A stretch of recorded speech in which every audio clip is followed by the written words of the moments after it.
The Harbour Master by Robert W. Chambers. Chapter 1.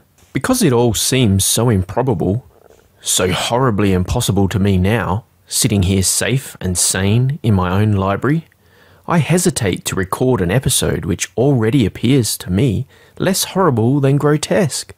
Yet, unless this story is written now, I know I shall never have the courage to tell the truth about the matter, not from fear of ridicule, but because I myself shall soon cease to credit what I now know to be true. Yet scarcely a month has elapsed since I heard the stealthy purring of what I believe to be the shoaling undertow.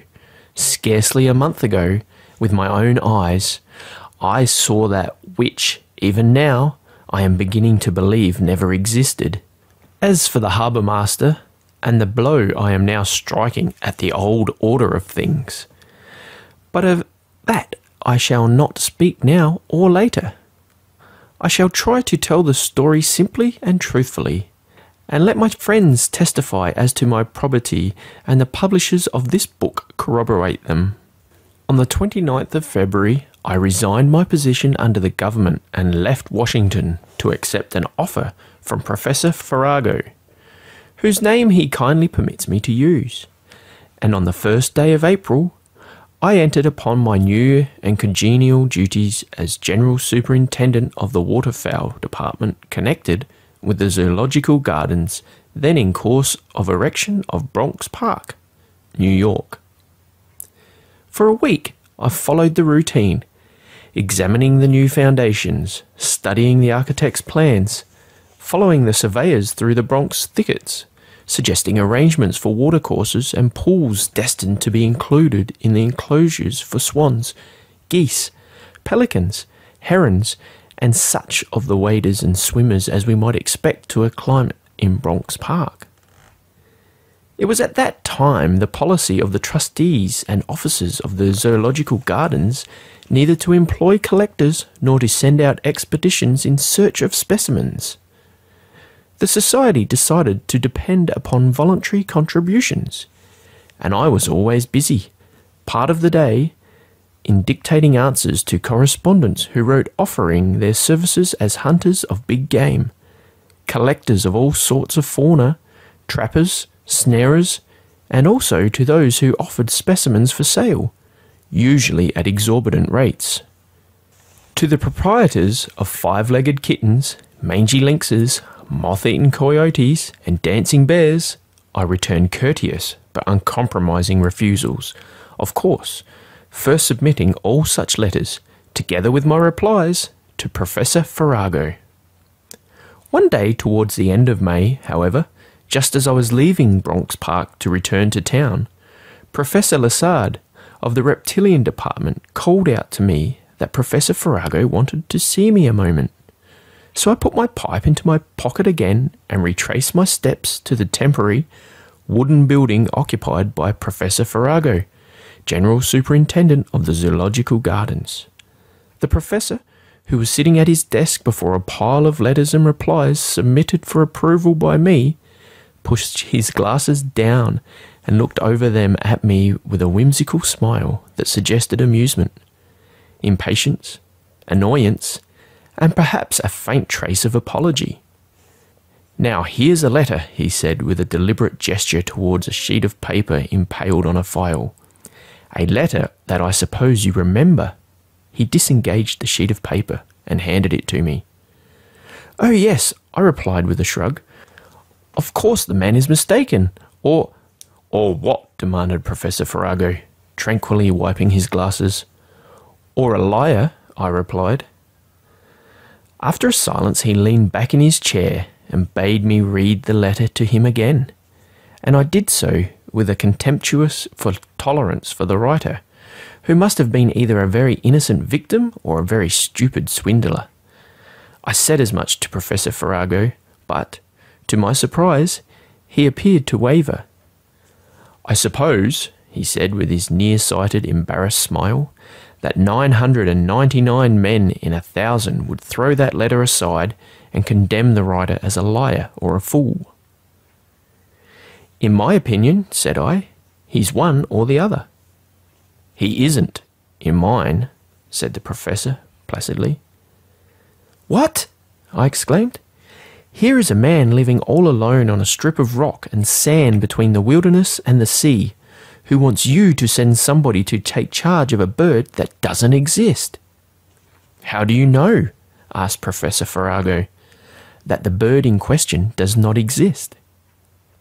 "It is generally accepted," I replied sarcastically, "that the great auk has been extinct for years. Therefore, I may be pardoned for doubting that our correspondent possesses a pair of them alive." "Oh, you young fellows," said the professor, smiling wearily. "You embark on a theory for destinations that don't exist." He leaned back in his chair, his amused eyes searching space for the imaginary that made him smile. "Like swimming squirrels, you navigate with the help of heaven and a stiff breeze, but you never land where you hope to, do you?" Rather red in the face, I said, "Don't you believe the great auk to be extinct?" "Audubon saw the great auk." "Who has seen a single specimen since?" "Nobody, except our correspondent here," he laughed. I laughed too, considering the interview at an end, but the professor went on coolly. "Whatever it is that our correspondent has, and I am daring to believe that it is the great auk itself, I want you to secure it for the society." When my astonishment subsided, my first conscious sentiment was one of pity. Clearly, Professor Farrago was on the verge of dotage. Ah, what a loss to the world. I believe now that Professor Farrago perfectly interpreted my thoughts, but he betrayed neither resentment nor impatience. I drew a chair up beside his desk. There was nothing to do but to obey, and this fool's errand was none of my conceiving. Together we made out a list of articles necessary for me and itemised the expenses I might incur, and I set a date for my return, allowing no margin for a successful termination to the expedition. "Never mind that," said the professor. "What I want you to do is get those birds here safely. Now, how many men will you take?" "None," I replied bluntly. "It's a useless expense, unless there is something to bring back. If there is, I'll wire you, you may be sure." "Very well," said Professor Farrago good-humouredly. "You shall have all the assistance you may require. Can you leave tonight?" The old gentleman was certainly prompt. I nodded, half sulkily, aware of his amusement.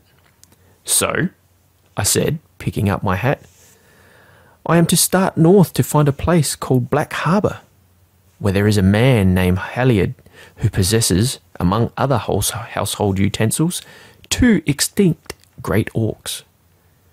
We were both laughing by this time. I asked him why on earth he credited the assertion of a male he had never before heard of. "I suppose," he replied, with the same half-apologetic, half-humorous smile, "it is instinct. I feel, somehow, that this man Halliard has got an auk, perhaps 2. I can't get away from the idea that we are on the eve of acquiring the rarest of living creatures. It's odd for a scientist to talk as I do. Doubtless you're shocked. Admit it, now." But I was not shocked. On the contrary, I was conscious that the same strange hope that Professor Farrago cherished was beginning, in spite of me, to stir my pulses too. "If he has," I began, then stopped. The professor and I looked hard at each other in silence. "Go on," he said encouragingly. But I had nothing more to say, for the prospect of beholding with my own eyes a living specimen of the great auk produced a series of conflicting emotions within me which rendered speech profanely superfluous. As I took my leave, Professor Farrago came to the door of the temporary wooden office and handed me the letter written by the man Halliard. I folded it and put it into my pocket, as Halliard might require it for my own identification. "How much does he want for the pair?" I asked. $10,000. Don't demur. If the birds are really... I know, I said hastily, not daring to hope too much. One thing more, said Professor Farrago, gravely. You know, in that last paragraph of his letter, Halliard speaks of something else in the way of the specimens. An undiscovered species of amphibious biped. Just read that paragraph again, will you? I drew the letter from my pocket and read as he directed. When you have seen the 2 living specimens of the great auk, and have satisfied yourself that I tell the truth, you may be wise enough to listen without prejudice to a statement I shall make concerning the existence of the strangest creature ever fashioned. I will merely say, at this time, that the creature referred to is an amphibious biped and inhabits the ocean near the coast. More I cannot say, for I personally have not seen the animal, but I have a witness who has, and there are many who affirm that they have seen the creature. You will naturally say that my statement amounts to nothing, but when your representatives arrive, if he be free from prejudice, I expect his reports to you concerning this sea biped will confirm the solemn statements of a witness I know to be unimpeachable. Yours truly, Burton Halliard, Black Harbour. Well, I said after a moment's thought, here goes for the wild goose chase. Wild auk, you mean, said Professor Farrago, shaking hands with me. You will start tonight, won't you? Yes, but heaven knows how I'm ever going to land in this man's Halliard's dooryard. Goodbye. About that sea biped, began Professor Farrago shyly. Oh, don't, I said. I can swallow the auks, feathers and claws, but if this fellow Halliard is hinting he's seen an amphibious creature resembling a man... Or a woman, said the Professor cautiously. I retired disgusted, my faith shaken in the mental vigours of Professor Farrago. Chapter 2. The 3 days' voyage by boat and rail was irksome. I bought my kit at St. Croix on the Central Pacific Railroad, and on June 1st I began the last stage of my journey via the St. Isolde broad gauge, arriving in the wilderness by daylight. A tedious forced march by blazed trail, freshly spotted on the wrong side, of course, brought me to the northern terminus of the rusty, narrow-gauge lumber railway which runs from the heart of the hush pine wilderness to the sea. Already a long train of battered flat cars, piled with sluice props and roughly hewn sleepers, was moving slowly off into the brooding forest gloom when I came in sight of the track. But I developed a gratifying and unexpected burst of speed, shouting all the while. The train stopped. I swung myself aboard the last car, where a pleasant young fellow was sitting on the rear brake, chewing spruce and reading a letter. Come aboard, sir, he said, looking up with a smile. I guess you're the man in a hurry. I'm looking for a man named Halliard, I said, dropping rifle and knapsack on the fresh-cut, fragrant pile of pine. Are you Halliard? No, I'm Francis Lee. Bossing the mica pit of Port of Waves, he replied. But this letter is from Halliard, asking me to look out for a man in a hurry from Bronx Park, New York. I'm that man, said I, filling my pipe and offering him a share of the weed of peace, and we sat side by side smoking very amiably until a signal from the locomotive sent him forward and I was left alone, lounging at ease, head pillowed on both arms, watching the blue sky flying through the branches overhead. Long before we came in sight of the ocean, I smelled it. The fresh, salt aromas stole into my senses, drowsy with the heated odour of pine and hemlock, and I sat up, peering ahead into the dusky sea of pines. Fresher and fresher came the wind from the sea, in puffs, in mild, sweet breezes, in steady, freshening currents, blowing the feathery crowns of the pines, setting the balsam's blue tufts rocking. Lee wandered back over the long line of flats, balancing himself nonchalantly as the cars swung around a sharp curve, where water dripped from a newly propped sluice that suddenly emerged from the depths of the forest to run parallel to the railroad track. "Built in this spring," he said, surveyed his handiwork, which seemed to undulate as the cars swept past. "It runs to the cove, or it ought to." He stopped abruptly with a thoughtful glance at me. "So you're going over to Halliard's?" He continued as though answering a question asked by himself. I nodded. "You've never been there, of course?"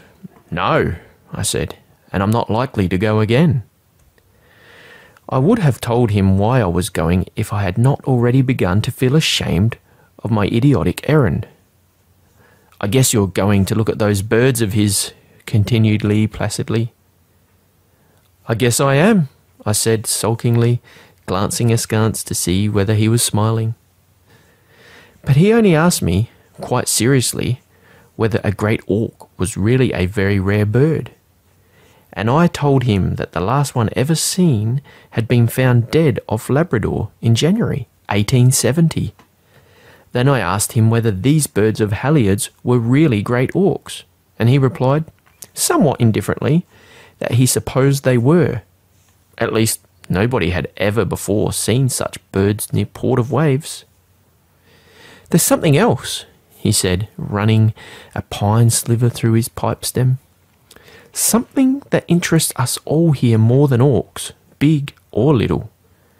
I suppose I might as well speak of it, as you are bound to hear about it sooner or later." He hesitated, and I could see that he was embarrassed, searching for the exact words to convey his meaning.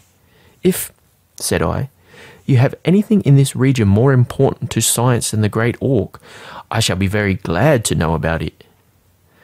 Perhaps there was the faintest tinge of sarcasm in my voice, for he shot a sharp glance at me and then turned slightly. After a moment, however, he put his pipe into his pocket, laid hold of the brake with both hands, vaulted to his perch aloft, and glanced down at me.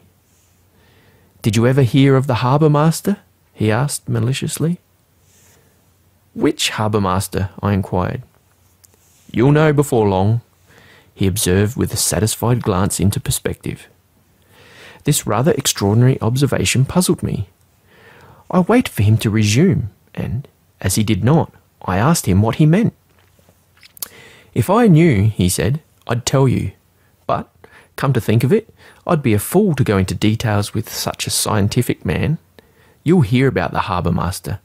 Perhaps you'll see the harbour master. In that event, I shall be glad to converse with you on the subject." I could not help laughing at his prim and precise manner, and, after a moment, he also laughed, saying, "It hurts a man's vanity to know he knows a thing that somebody else knows he doesn't know. I'm damned if I say another word about the harbour master until you've been to Halliard's." "A harbour master," I persisted, "is an official who superintends the moorings of the ships, isn't he?" But he refused to be tempted into conversation, and we lounged silently on the lumber until a long, thin whistle from the locomotive and a rush of stinging salt wind brought us to our feet. Through the trees I could see the bluish-black ocean, stretching out beyond black headlands to meet the clouds. A great wind was roaring among the trees as the train slowly came to a standstill on the edge of the primeval forest. Lee jumped to the ground and aided me with my rifle and pack. And then the train began to back away along a curved side track which, Lee said, led to the mica pit and the company's stores. "Now what will you do?" he asked pleasantly. "I can give you a good dinner and a decent bed tonight if you like, and I'm sure Mrs. Lee would be very glad to have you stop with us as long as you choose." I thanked him, but said that I was anxious to reach Halliard's before dark, and he very kindly led me along the cliffs and pointed out the path. "This man Halliard," he said, "is an invalid. He lives at a cove called Black Harbour, and all his truck goes through to him over the company's road. We receive it here and send a pack mule through once a month. I've met him. He's a bad-tempered hypochondriac, a cynic at heart, and a man whose word is never doubted. If he says he has a great orc, you may be satisfied he has." My heart was beating with excitement at the prospect.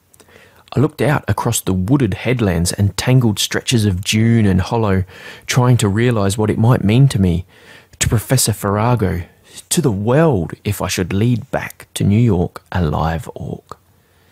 "He's a crank," said Lee. "Frankly, I don't like him. If you find it unpleasant there, come back to us." "Does Halliard live alone?" I asked. "Yes, except for a professional trained nurse. Poor thing." "A man?" "No," said Lee disgustedly. Presently he gave me a peculiar glance, hesitated, and finally said, "Ask Halliard to tell you about his nurse and the harbour master. Goodbye. I'm due at the quarry. Come and stay with us whenever you care to. You will find our welcome at Port of Waves." We shook hands and parted on the cliff. He turned back into the forest along the railway. I started northward, pack slung, rifle over my shoulder. Once I met a group of quarrymen, faces burned brick red, scarred hands swinging as they walked, and, as I passed them with a nod, turning, I saw that they also had turned to look after me, and I caught a word or two of their conversation whirled back to me on the sea wind. They were speaking of the harbour master. Chapter 3. Towards sunset, I came out on a sheer granite cliff where the seabirds were whirling and clamouring, and the great breakers dashed, rolling in double-thundered reverberations on the sun-dyed crimson sands below the rock. Across the half-moon of beach towered another cliff, and, beside this, I saw a column of smoke rising in the still air. It certainly came from Halliard's chimney, although the opposite cliff prevented me from seeing the house itself. I rested a moment to refill my pipe, then resumed rifle and pack, and cautiously started to skirt the cliff. I had descended halfway towards the beach and was examining the cliff opposite when something on the very top of the rock arrested my attention. A man darkly outlined against the sky. The next moment, however, I knew it could not be a man, for the object suddenly glided over the face of the cliff and slid down the sheer, smooth lace like a lizard. Before I could get a square look at it, the thing crawled into the surf, or at least it seemed to. But the whole episode occurred so suddenly, so unexpectedly, that I was not sure I had seen anything at all. However, I was curious enough to climb the cliff on the land side and make my way towards the spot where I imagined I saw the man. Of course, there was nothing there, not a trace of a human being. I mean, something had been there, a sea otter possibly, for the remains of a freshly killed fish lay on the rock, eaten to the backbone and tail. The next moment, below me, I saw the house, a freshly painted, trim, flimsy structure. Modern and very much out of harmony with the splendid savagery surrounding it. It struck a nasty, cheap note in the noble, grey monotony of the headland of the sea. The descent was easy enough.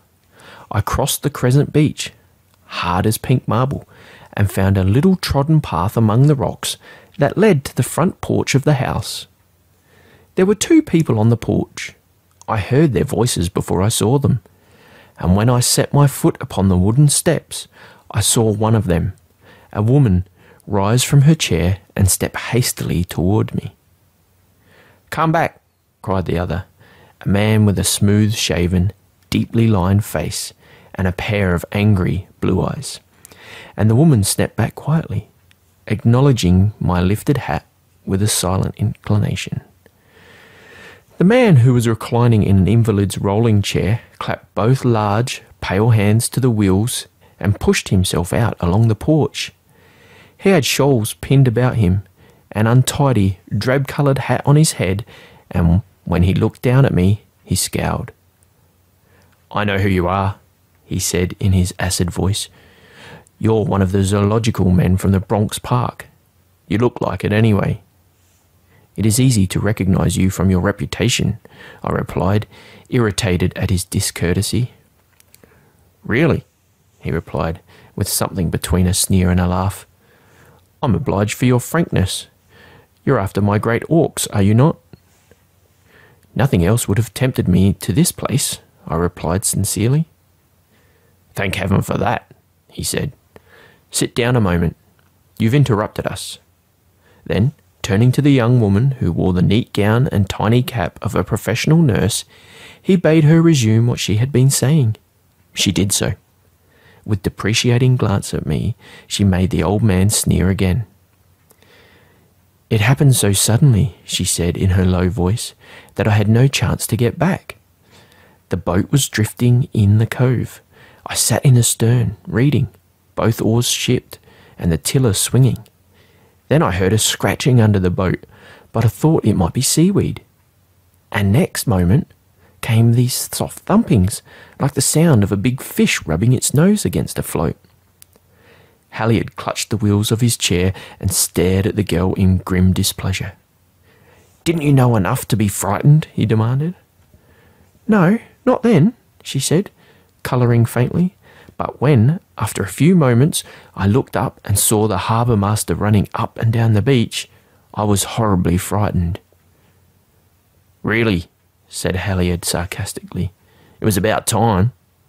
Then, turning to me, he rasped out, and that young lady was obliged to row all the way to Port of Waves and call to Lee's quarrymen to take her boat in.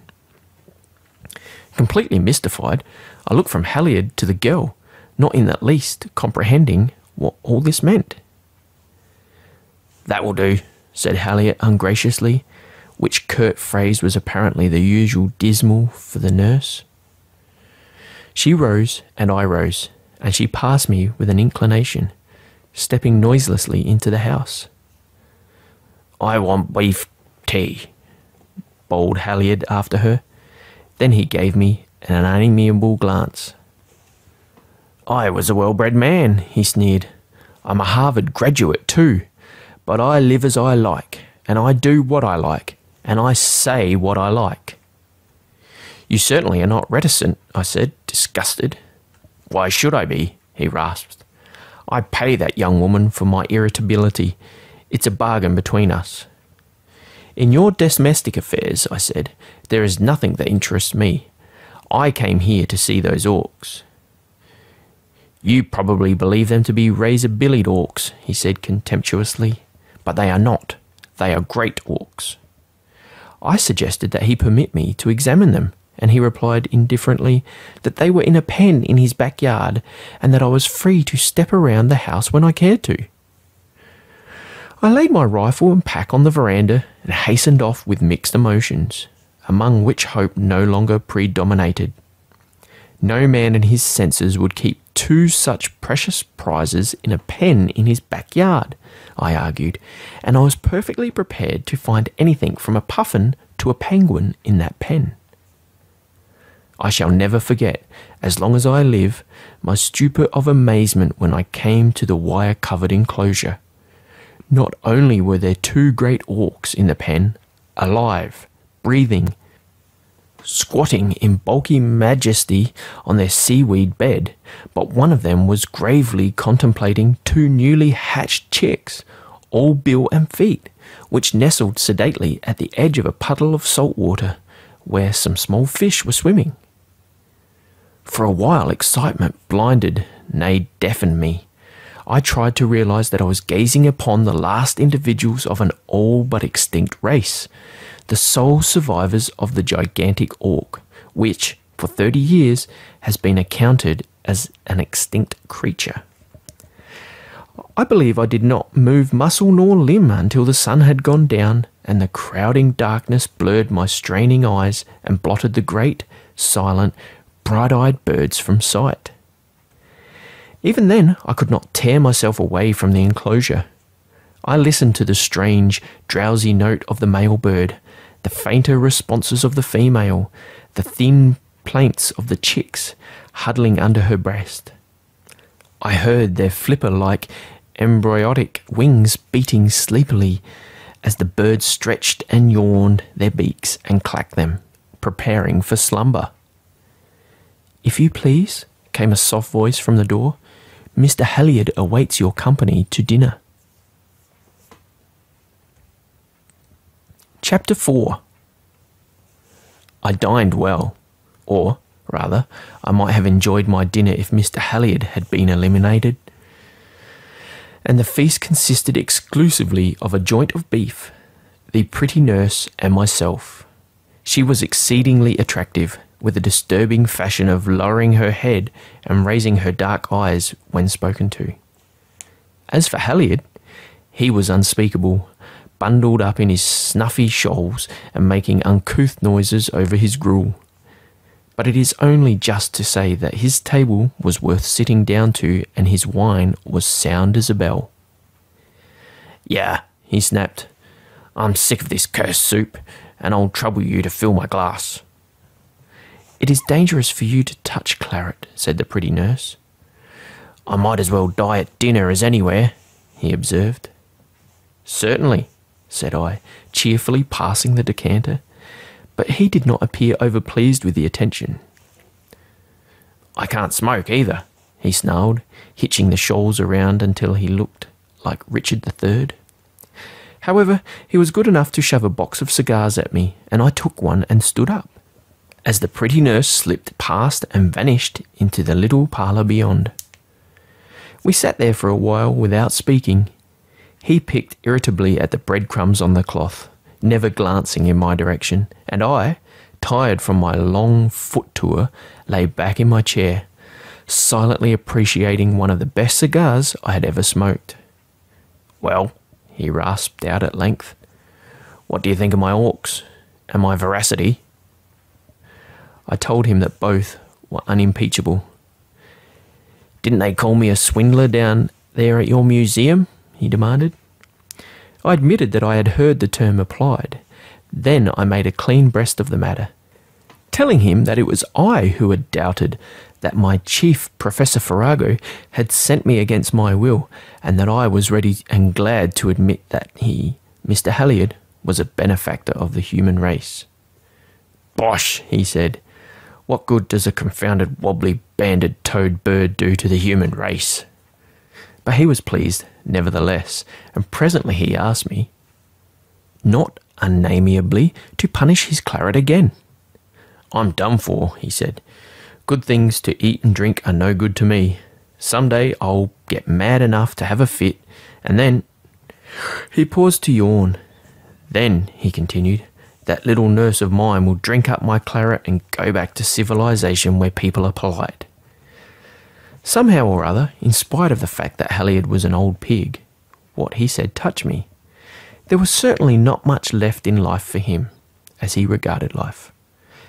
"I'm going to leave her this house," he said, arranging his shawls. "She doesn't know it. I'm going to leave her my money too. She doesn't know that. Good Lord, what kind of a woman can she be to stand my bad temper for a few dollars a month?"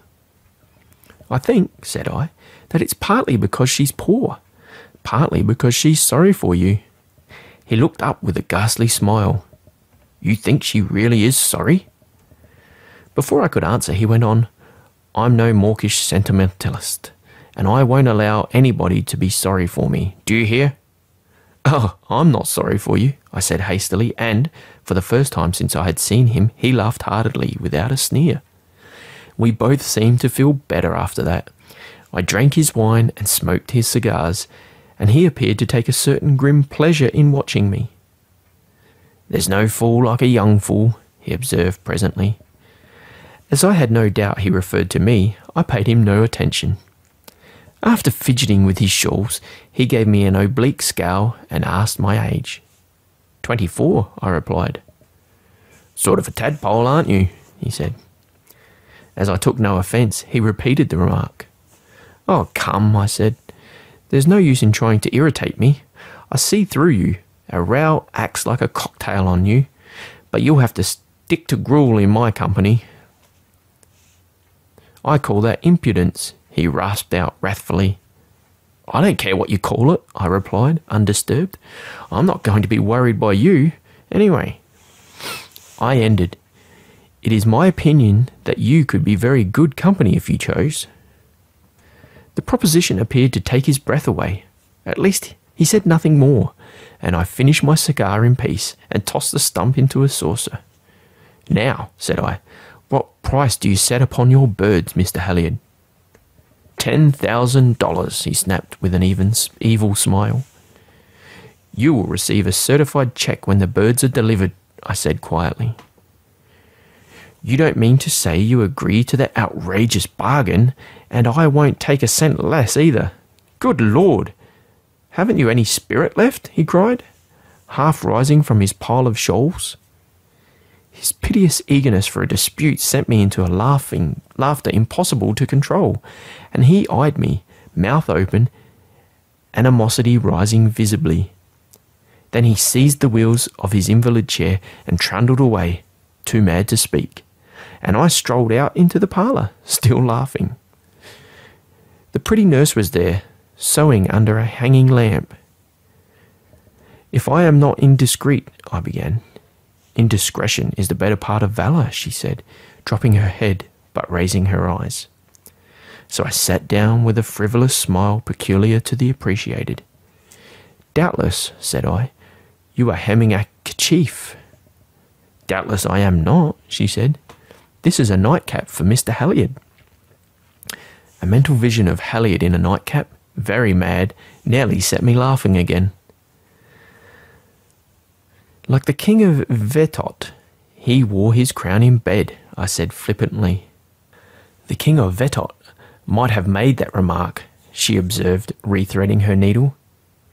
It is unpleasant to be reproved. How large and red and hot a man's ears feel.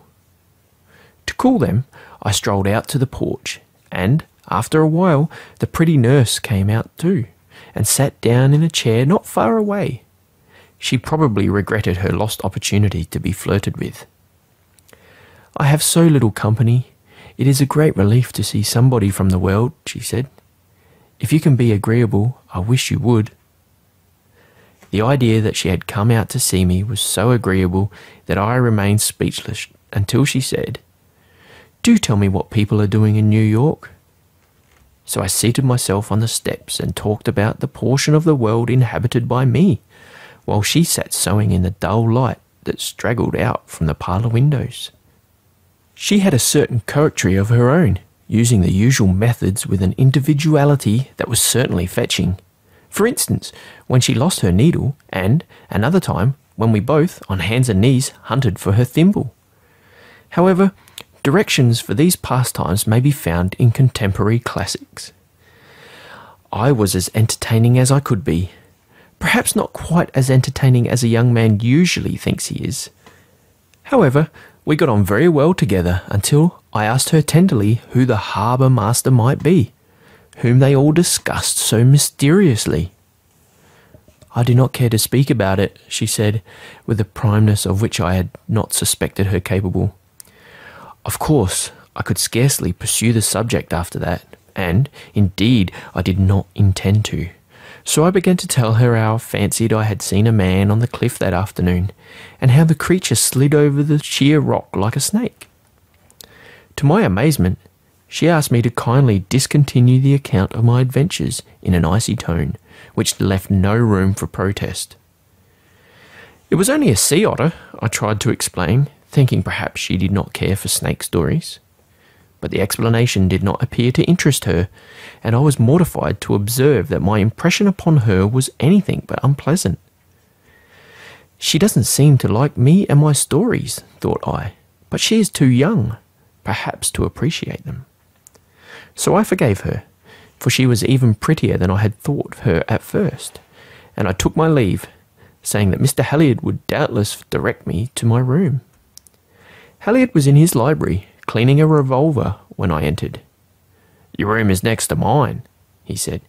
"Pleasant dreams." And kindly refrain from snoring. "May I venture an absurd hope that you will do the same?" I replied politely. That maddened him, so I hastily withdrew. I had been asleep for at least 2 hours when a movement by my bedside and a light in my eyes awakened me. I sat bolt upright in bed, blinking at Halliard, who, clad in a dressing gown and wearing a nightcap, had wheeled himself into my room with one hand, while the other hand he solemnly waved a candle over my head. "I'm so cursed lonely," he said. "Come, there's a good fellow. Talk to me in your own original impudent way." I objected strenuously, but he looked so worn and thin, so lonely and bad-tempered, so lovelessly and grotesque, that I got out of bed and passed a spongeful of cold water over my head. Then I returned to bed and propped the pillows up for a backrest, ready to quarrel with him if it might bring some pleasure into his morbid existence. "No," he said amiably, "I'm too worried to quarrel, but I'm much obliged for your kindly offer. I want to tell you something." "What?" I asked suspiciously. "I want to ask if you ever saw a man with gills like a fish." "Gills?" I repeated. "Yes, gills. Did you?" "No," I replied angrily, "and neither did you." "No, I never did," he said in a curiously placid voice, "but there's a man with gills like a fish who lives in the ocean out there. Oh, you needn't look that way. Nobody ever thinks of doubting my word, and I tell you there's a man, or a thing that looks like a man, as big as you are too, all slate-coloured with nasty red gills like a fish. And I've a witness to prove what I say." "Who?" I asked sarcastically. "The witness, my nurse." "Ah, she saw a slate-coloured man with gills?" "Yes, she did.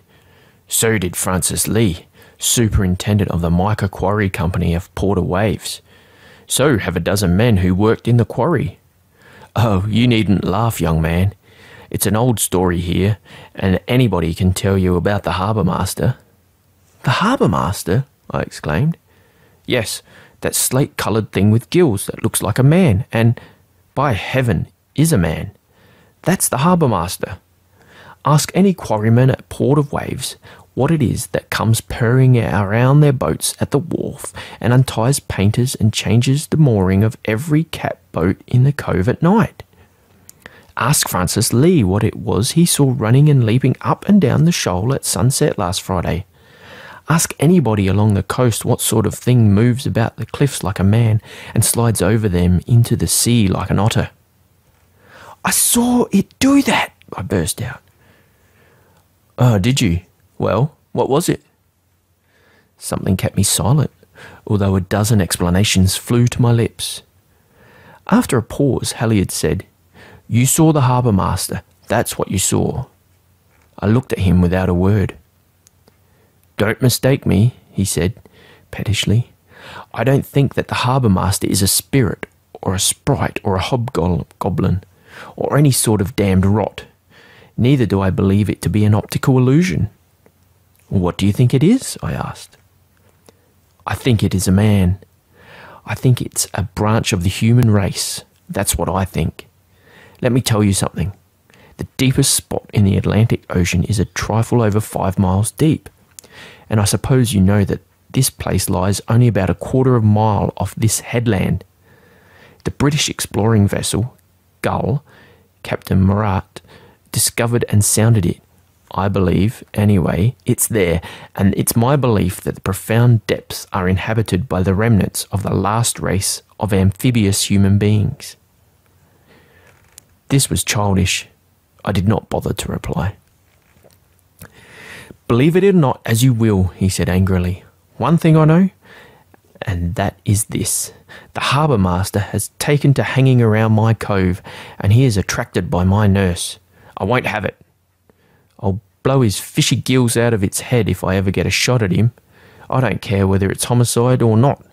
Anyway, it's a new kind of murder, and it attracts me." I gazed at him incredulously, but he was working himself into a passion, and I did not choose to say what I thought. "Yes, this slate-coloured thing that with gills goes purring and grinning and spitting about after my nurse. When she walks, when she rows, when she sits on the beach. Gad, it drives me nearly frantic. I won't tolerate it, I tell you." "No," said I. I wouldn't either. And I rolled over in bed, convulsed with laughter. The next moment, I heard my door slam.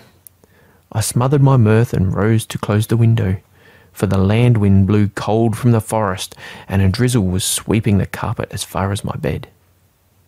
That luminous glare which sometimes lingers after the stars go out threw a trembling, nebulous radiance over sand and cove.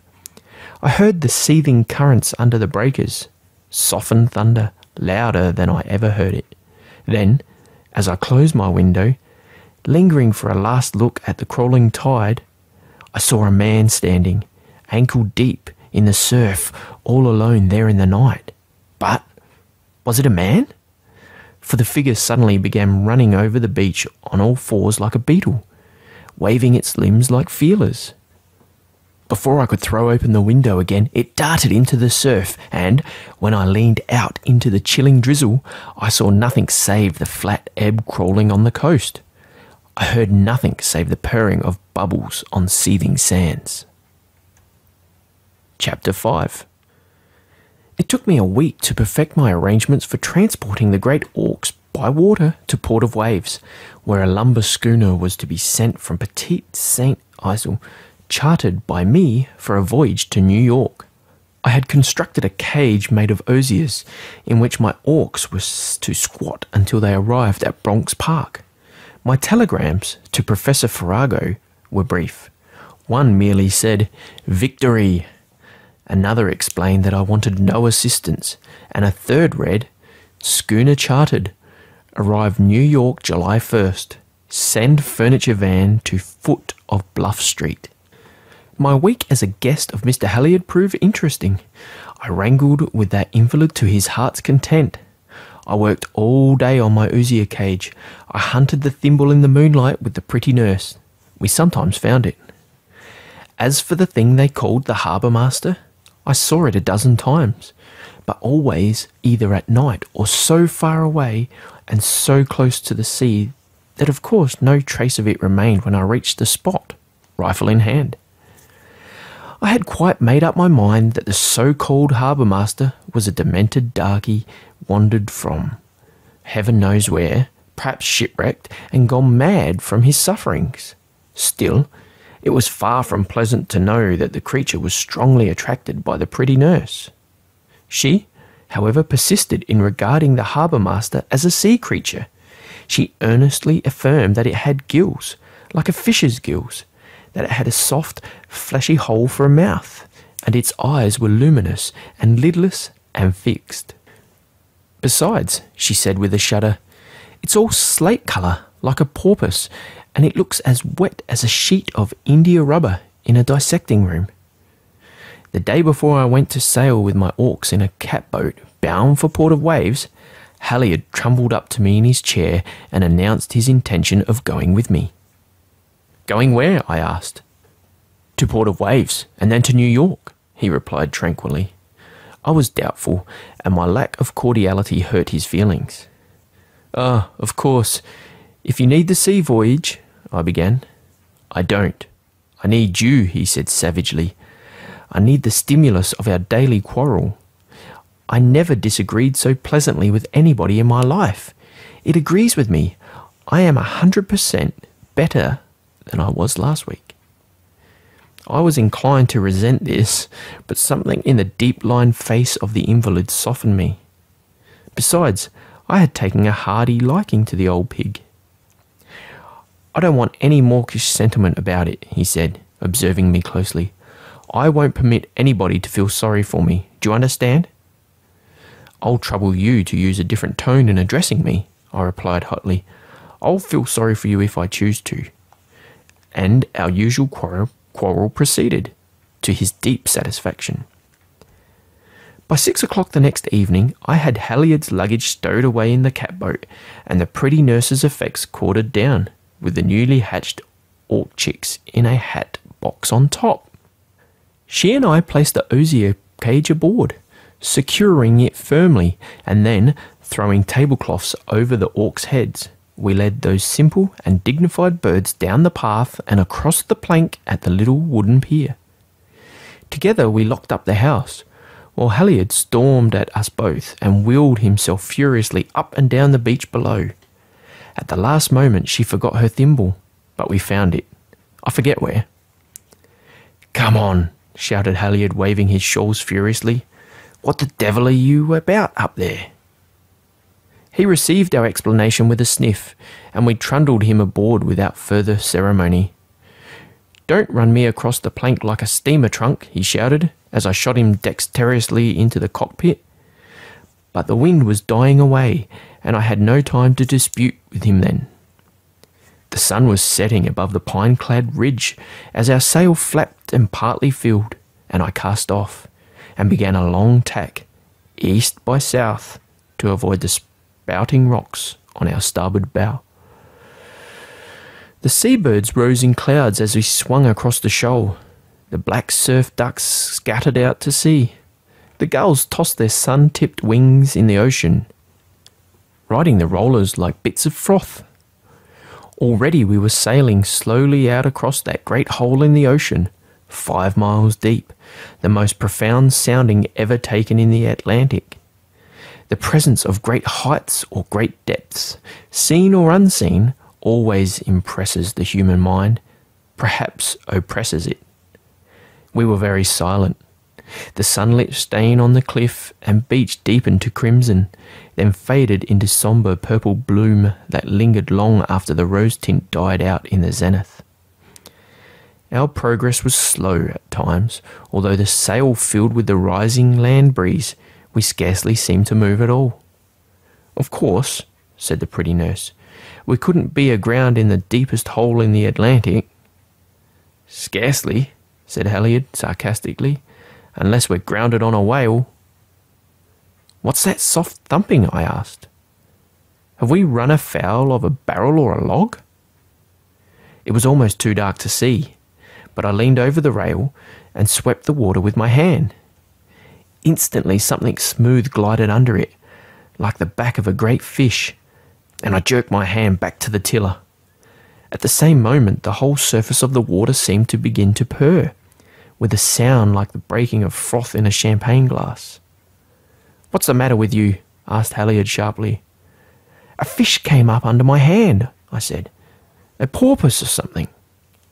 With a low cry, the pretty nurse clasped my arm in both her hands. "Listen," she whispered. "It's purring around the boat." "What the devil's purring?" shouted Halliard. "I won't have anything purring around me." At that moment, to my amazement, I saw that the boat had stopped entirely, although the sail was full and the small pennant fluttered from the masthead. Something, too, was tugging at the rudder, twisting and jerking it until the tiller strained and creaked in my hand. All at once it snapped. The tiller swung useless and the boat whirled around, heeling in the stiffening wind, and drove shoreward. It was then that I, ducking to escape the boom, caught a glimpse of something ahead. Something that a sudden wave seemed to toss on deck and leave there, wet and flapping. A man with round, fixed, fishy eyes and soft, slatty skin. But the horror of the thing were the 2 gills that swelled and relaxed spasmodically, emitting a rasping, purring sound. 2 gasping, blood-red gills, all fluted and scalloped and distended. Frozen with amazement and repugnance, I stared at the creature. I felt the hair stirring on the head and the icy sweat on my forehead. "It's the harbour master!" screamed Halliard. The harbour master had gathered himself into a wet lump, squatting motionless in the bows under the mast. His lidless eyes were phosphorescent, like the eyes of living codfish. After a while I felt that either fright or disgust was going to strangle me where I sat. But it was only the arms of the pretty nurse clasped around me in a frenzy of terror. There was not a firearm aboard that we could get at. Halliard's hand crept backward where a steel-shod boat hook lay, and I made a clutch at it. The next moment I had it in my hand and staggered forward, but the boat was already tumbling shoreward among the breakers, and the next I knew the harbour master ran at me like a colossal rat. just as the boat rolled over and over through the surf, spilling freight and passenger among the seaweed-covered rocks. When I came to myself, I was thrashing about knee-deep in a rocky pool, blinded by the water and half suffocated. While under my feet, like a stranded porpoise, the harbour master made the water boil in his efforts to upset me. But his limbs seemed soft and boneless. He had no nails, no teeth, and he bounced and thumped and flapped and splashed like a fish, while I rained blows on him with the boat hook that sounded like blows on a football. And all the while his gills were blowing out and frothing and purring, and his lidless eyes looked into mine, until, nauseated and trembling, I dragged myself back to the beach, where already the pretty nurse alternatively wrung her hands and her petticoats in ornamental despair. Beyond the cove, Halliard was bobbing up and down, afloat in his invalid's chair, trying to steer shoreward. He was the maddest man I ever saw. "Have you killed that rubbery-headed thing yet?" he roared. "I can't kill it," I shouted breathlessly. "I might as well try to kill a football." "Can't you punch a hole in it?" he bawled. "If only I can get at him." His words were drowned in a thunderous splashing, a roar of great, broad flippers beating the sea, and I saw the gigantic forms of my 2 great orcs, followed by their chicks, blundering past in a shower of spray, driving headlong out into the ocean. "Oh, Lord," I said, "I can't stand that." And for the first time in my life, I fainted peacefully and appropriately at the feet of the pretty nurse. It is within the range of possibility that this story may be doubted. It doesn't matter. Nothing can add to the despair of a man who has lost 2 great orcs. As for Halliard, nothing affects him, except his involuntary sea bath, and that did him so much good that he writes me from the south that he's going on a walking tour through Switzerland, if I'll join him. I might have joined him if he had not married the pretty nurse. I wonder whether... But of course, this is no place for speculation. In regard to the harbour master, you may believe it or not as you choose. But if you hear of any great orcs being found, kindly throw a tablecloth over their heads and notify the authorities at the new Zoological Gardens in Bronx Park, New York. The reward is $10,000.